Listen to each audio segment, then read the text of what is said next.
নবগ্রহের মধ্যে অন্যতম হলো শনিদেব, কারণ তিনি দ্বাদশ রাশিচক্রের দশম এবং একাদশ গৃহের অধিপতি। তাই কর্ম এবং কর্ম ফলদাতা হলেন শনিদেব। জন্মকুণ্ডলিতে শনিদেব যদি শুভ থাকে তাহলে একজন জাতক কিংবা জাতিকার জীবনে সুখ, সমৃদ্ধি এবং কর্মজীবনে সফলতা আসে। কিন্তু শনিদেব যদি অশুভ অবস্থায় থাকে তাহলে শত চেষ্টাতেও কর্মক্ষেত্রে সফলতা আসে না।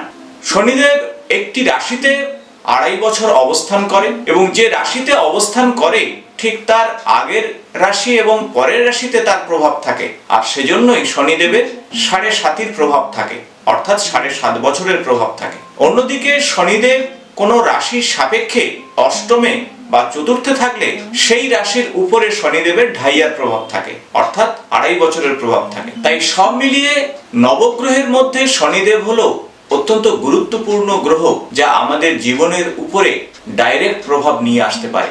আর এই গ্রহ যদি শুভ অবস্থায় না থাকে তখনই কিন্তু বিভিন্ন সমস্যা তৈরি হতে পারে। আগামী 11ই ফেব্রুয়ারি 2024 শনিদেব অস্তমিত হচ্ছে এবং আগামী 35 দিন অস্তমিত থাকবে কুম্ভ রাশিতে। 18ই মার্চ 2024 পর্যন্ত থাকছে অস্তমিত এবং তারপরেই উদয় হবে।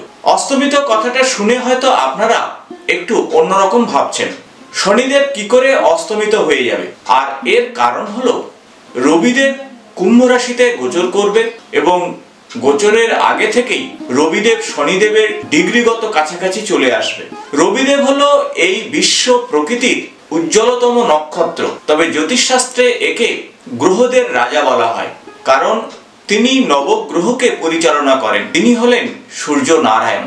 তাই সূর্যদেব যদি একটি কুণ্ডলিতে শুভ অবস্থায় থাকে তাহলে সেই জাতক কিংবা জাতিকার মান সম্মানের বৃদ্ধি ঘটে, এবং রবিদেবের যদি কাছাকাছি কোনো গ্রহ চলে আসে সেই গ্রহ নিষ্প্রভ হয়ে যায় আর তার কার্যক্ষমতা অনেকটাই কমে যায়। ঠিক একইভাবে শনিদেব রবিদেবের কাছাকাছি আসবে আগামী 11ই ফেব্রুয়ারি থেকে 18ই মার্চ পর্যন্ত। তাই এই সময়ে শনিদেবের কার্যক্ষমতা হ্রাস পাবে, আর এই অবস্থাকে বলা হয় অস্তমিত অবস্থা। তাই শনিদেবের অস্তমিত অবস্থায় আগামী 35 দিন কিরকম প্রভাব নিয়ে আসবে আপনার রাশি সাপেক্ষে সে বিষয়ে জানার জন্য এই ভিডিওটির শেষ পর্যন্ত আপনারা দেখবেন।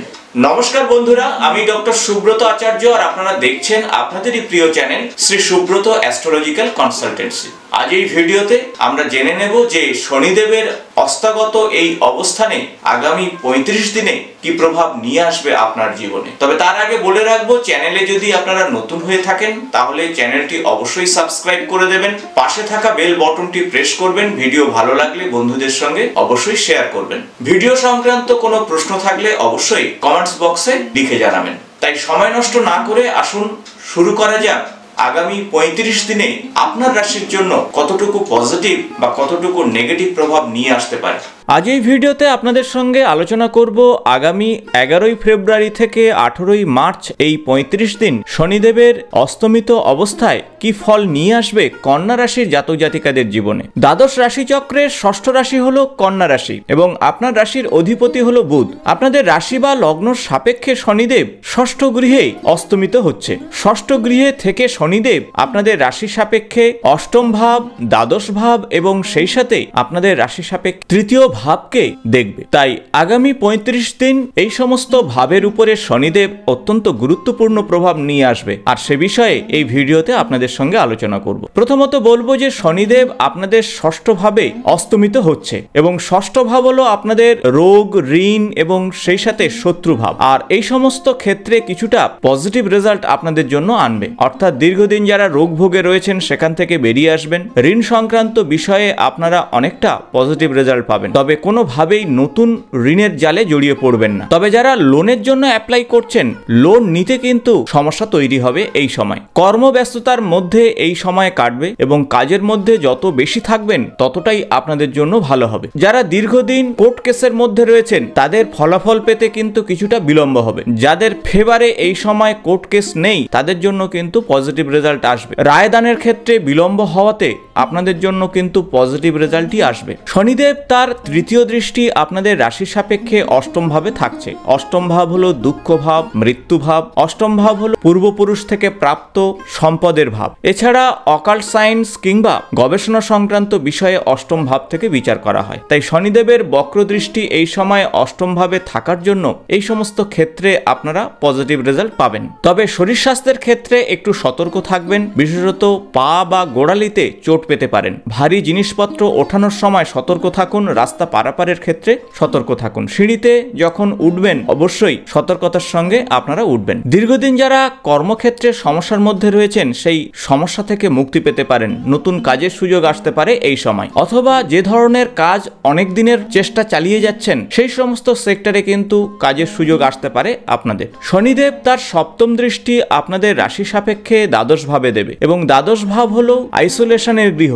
দ্বাদশ ভাব হলো খরচের গৃহ, বিদেশ এবং সেই সাথে ইনভেস্টমেন্ট সংক্রান্ত বিষয়ে এখান থেকে বিচার করা হয়। তাই এই সময়ে আপনারা বিদেশ সংক্রান্ত বিষয়ে প্রচেষ্টা চালান, পজিটিভ রেজাল্ট পাবেন এবং ইনভেস্ট সংক্রান্ত বিষয়েও আপনারা ভাবতে পারেন। এখন আসবো শনিদেবের দশম দৃষ্টি আপনাদের তৃতীয় ভাবে থাকলে কি হতে পারে। তৃতীয় ভাব হলো আপনার সাহসিকতা, কর্মক্ষেত্রে এগিয়ে যাওয়া, সেই সাথে ছোট ভাই বোনদের সঙ্গে সম্পর্কের বিষয়টিও বিচার করা হয়। এই সময় আপনার মনের কথা অবশ্যই পরিবারের সঙ্গে শেয়ার করুন, ভাই বোনের সঙ্গে অবশ্যই শেয়ার করুন। ভাই বোন অবশ্যই আপনার কর্মক্ষেত্রে সহযোগিতার হাত বাড়িয়ে দেবে। যারা মার্কেটিং সংক্রান্ত কাজের সঙ্গে যুক্ত রয়েছেন তাদের জন্য অত্যন্ত পজিটিভ রেজাল্ট আসবে আগামী 35 দিন। ছোটখাটো ভ্রমণ সংক্রান্ত যোগাযোগ তৈরি হতে পারে এই সময়, আর যে ভ্রমণ যোগ আপনার কর্মক্ষেত্রে সেই সাথে মনের ক্ষেত্রে পজিটিভ রেজাল্ট নিয়ে আসবে। এখন আসবো কি ধরনের উপায় বা টোটকা আপনারা করবেন। প্রথমত বলবো হনুমানজির পূজা অর্চনা করুন, হনুমানজির উদ্দেশ্যে সরষের তেলের প্রদীপ নিবেদন করুন। শনিদেবের উদ্দেশ্যে অবশ্যই